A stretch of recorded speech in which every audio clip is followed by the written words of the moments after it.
اچھا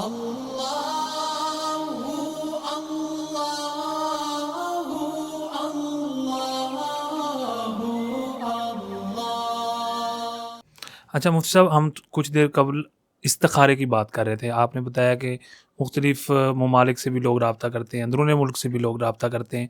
یہ آپ ہمارے ناظرین کو یہ بتائیں کہ یہ استخارہ ہوتا کیا ہے، یہ ہوتا کس طرح ہے، اور یہ کیا عمل ہوتا ہے، استخارہ کروانا کیوں پڑتا ہے؟ دیکھیں، استخارہ کہتے ہیں اپنے معاملے میں اللہ رب العزت کی رضا کو چاہنا. ٹھیک ہے. کہ آپ کسی کام کو کرنا چاہ رہے ہیں کہ اس کام میں اللہ کی طرف سے خیر ہے یا شر ہے. ٹھیک ہے. اللہ کی طرف سے یہ اشارہ ہے کرنا چاہیے یا نہیں کرنا چاہیے، یہ ہوتا ہے استخارہ. اس کا مسنون طریقہ یہ ہے کہ آپ 2 رکعت نماز نفل پڑھیں استخارہ کی نیت سے، اور استخارے کی دعا ہے وہ پڑھ کے سو جائیں. اللہ رب العزت کی ذات آپ کو خواب کے ذریعے بھی اشارہ دے دیں گی، آپ کے دل کو بھی شرح صدر ہو جائے گا، کسی نہ کسی طریقے سے آپ کو اطمینان ہو جائے گا. یہ مسنون طریقہ ہے. ایک استخارے کا طریقہ ہے، میں نے پہلے بھی بتایا تھا، وہ ہے 2 رکعت نماز نفل پڑھنا. لیکن اب میں بتا رہا ہوں کہ یہ ایک نیا استخارہ استاد جی سے ملا ہے کہ اس میں آپ نے نفل نہیں پڑھنے، وضو کرنا ہے، وضو کر کے آپ نے کھڑے ہو جانا ہے، ہاتھوں کو چھوڑ دینا ہے. پہلی رکعت کے اندر آپ نے سورہ فاتحہ پڑھنی ہے، اور جہاں پہ اہدنا الصراط المستقیم آئے گا اس کو 313 مرتبہ پڑھنا ہے. ٹھیک ہے. اس دوران ہی آپ کی یہ گردن دائیں بائیں پھرنی شروع ہو جائے گی. اپنے ذہن کے اندر آپ نے اپنے کام کو رکھنا ہے کہ میں اللہ سے مشورہ چاہ رہا ہوں کہ میں اس کام کو کروں یا نہ کروں. ٹھیک ہے. آپ کی گردن پھر جائے گی. اگر دائیں طرف پھرے تو ہاں ہے، اگر بائیں طرف پھرے تو نہ ہے. اور یہ جو ہے اس میں مطلب نماز نہیں پڑھنی، وضو کر کے کھڑے ہو جانا ہے آپ نے. 1 رکعت 2 رکعت نہیں پڑھنی.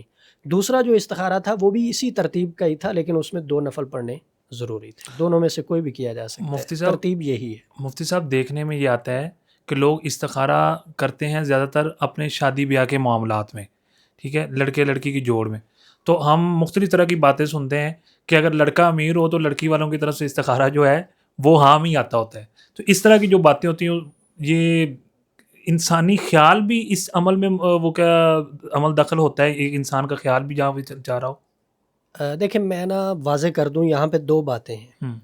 ایک تو یہ ہے کہ جہاں نہیں کرنا ہوتا وہاں یہ کہہ دیتے ہیں کہ جی ہمارا استخارہ نہیں ملا آپ سے، ٹھیک ہے، ہمیں استخارے میں یہ اشارہ ہوا ہے کہ ہم یہاں پہ شادی نہ کریں. لڑکی کی طرف سے یا لڑکے کی طرف سے جہاں پہ کوئی خامی نظر آ جائے تو اس خامی کو بیان نہیں کیا جاتا، استخارے کا سہارا لے کر انکار کر دیتے ہیں. دوسری طرف معاملہ یہ ہوتا ہے کہ خود استخارہ کیا نہیں ہے، استخارہ سینٹر بنے ہوئے ہیں یا عاملین سے رابطہ کرتے ہیں کہ جی ہمارا یہ کام ہے، آپ ہمیں استخارہ کر کے بتا دیں. اس طرف وہ نام بتاتے ہیں اور دوسرے ہی لمحے میں وہ بتا دیتے ہیں جی ہاں آپ یہ کام کر لیں یا آپ یہ کام نہ کریں. اس طرح استخارہ نہیں ہوتا.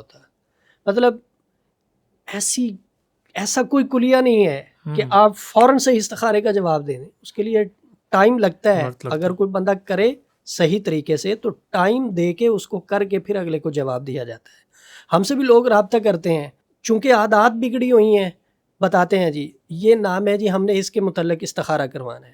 اچھا ٹھیک ہے، آپ صبح پوچھ لیجئے گا. نہیں جی آپ ابھی بتائیں، 5 منٹ میں بتائیں. 5 منٹ میں کیسے بتا دیں آپ کو؟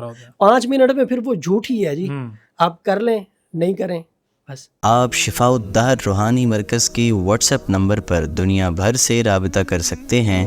مفتی محمد احمد شہباز صاحب سے آڈیو میسج میں اپنا مسئلہ بیان کریں اور فوری اپنے مسائل کا حل معلوم کریں.